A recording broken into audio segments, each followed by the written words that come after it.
Thomas the tank engine wouldn't stop being a nuisance. Night after night, he kept the other engines awake. "I'm tired of pushing coaches. I want to see the world." The other engines didn't take much notice, for Thomas was a little engine with a long tongue.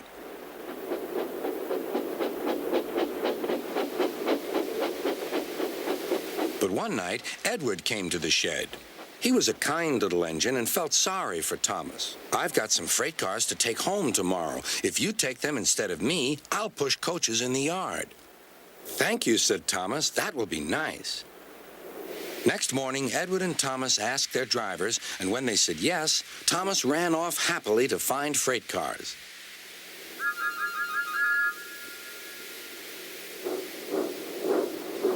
Now, the freight cars are silly and noisy. They talk a lot and don't attend to what they are doing.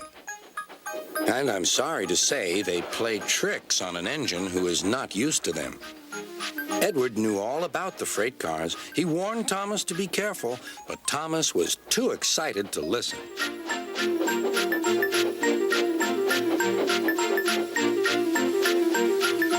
The shunter fastened the coupling, and when the signal dropped, Thomas was ready. The conductor blew his whistle. "Beep, beep," answered Thomas, and started off. But the freight cars weren't ready. "Oh, oh," they screamed. "Wait, Thomas, wait." But Thomas wouldn't wait. Come on, he puffed. "All right, don't fuss. All right, don't fuss," grumbled the cars.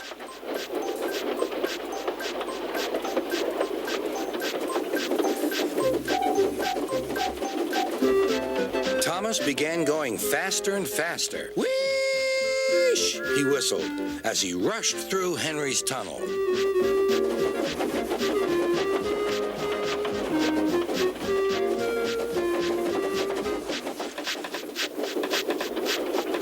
"Hurry, hurry," called Thomas.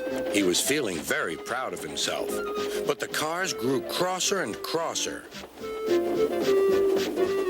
At last, Thomas slowed down as he came to Gordon's Hill.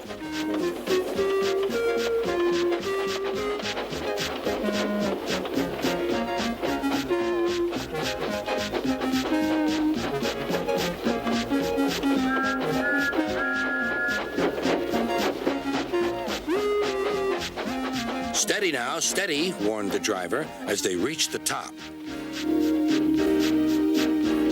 He began to put on the brakes. We're stopping," called Thomas. "No, no, no," answered the cars, bumping into each other. Go on." Before the driver could stop them, they had pushed Thomas down the hill and were rattling and laughing behind him. Poor Thomas tried hard to stop them from making him go too fast. Stop pushing, he hissed. But the cars took no notice. Go on, they giggled in their silly way.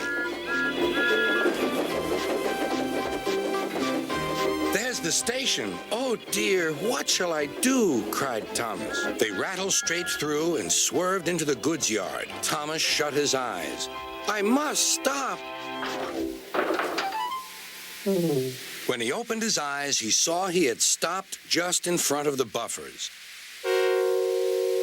There, watching him, was Sir Topham Hatt. "What are you doing here, Thomas?" he asked. "I've brought Edward's freight cars," Thomas answered. "Why did you come so fast?" "I didn't mean to. I was pushed," said Thomas. "You've got a lot to learn about freight cars, Thomas. After pushing them about here for a few weeks, you'll know almost as much about them as Edward. Then you'll be a really useful engine."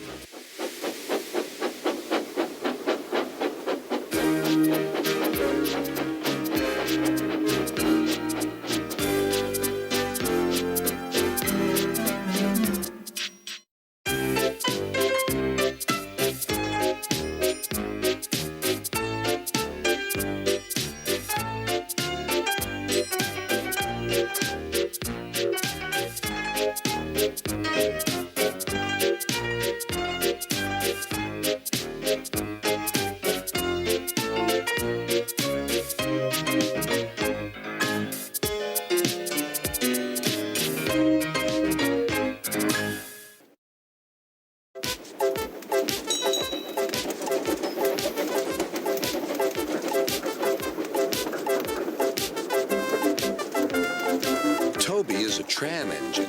He has cow catchers and side plates and doesn't look like a steam engine at all.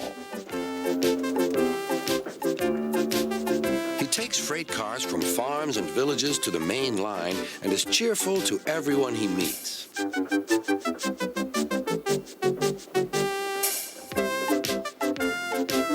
He has a coach called Henrietta who has seen better days. "It's not fair at all," she grumbles, remembering that she used to be full and 9 cars would rattle behind her.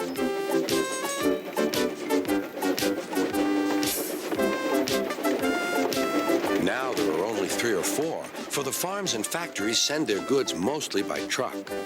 Toby is always careful. The cars, buses, and trucks often have accidents. Toby hasn't had an accident for years, but the buses are crowded and Henrietta is empty.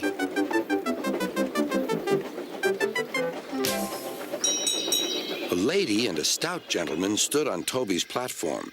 He was, of course, Sir Topham Hatt, but Toby didn't know this yet. "Come on, grandfather," cried the children. "Do look at this engine." "That's a tram engine, Stephen," said Sir Topham Hatt. "Is it electric?" asked Bridget. "Whoosh!" hissed Toby. "Shh," said her brother. "You've offended him." "But trams are electric, aren't they?" "They are mostly, but this is a steam tram." "May we go in it, grandfather, please?" "Stop," said Sir Topham Hatt to the conductor. They all scrambled into Henrietta. "Hip, hip, hooray!" chanted Henrietta. But Toby didn't sing. "Electric indeed, electric indeed," he snorted. He was proud of being a steam train. "What is your name?" asked Sir Topham Hatt. "Toby, sir." "Thank you, Toby, for a very nice ride." "Thank you, sir," said Toby. He felt better now. This gentleman, he thought, is a gentleman who knows how to speak to engines. The children came every day for 2 weeks. Sometimes they rode with the conductor, sometimes in empty cars. On the last day of all, the driver invited them into his cab. All were sorry when they had to go away. And Sir Topham Hatt and his family thanked everyone. "Come again soon," replied Toby. We will," called the children. And they waved till Toby was out of sight. The months passed. Toby had few cars and fewer passengers. "Our last day, Toby," said his driver one morning. "The manager says we must close tomorrow." That day, everyone wanted the chance of a last ride. The passengers joked and sang, but Toby and his driver wished they wouldn't.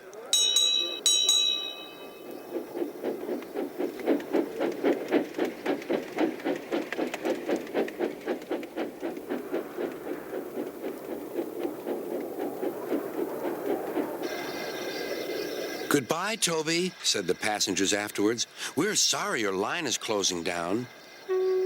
"So am I," said Toby.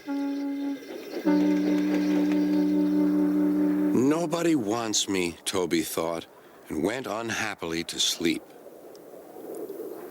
Next morning, the shed was flung open, and old Toby woke with a start to see his driver waving a piece of paper at him.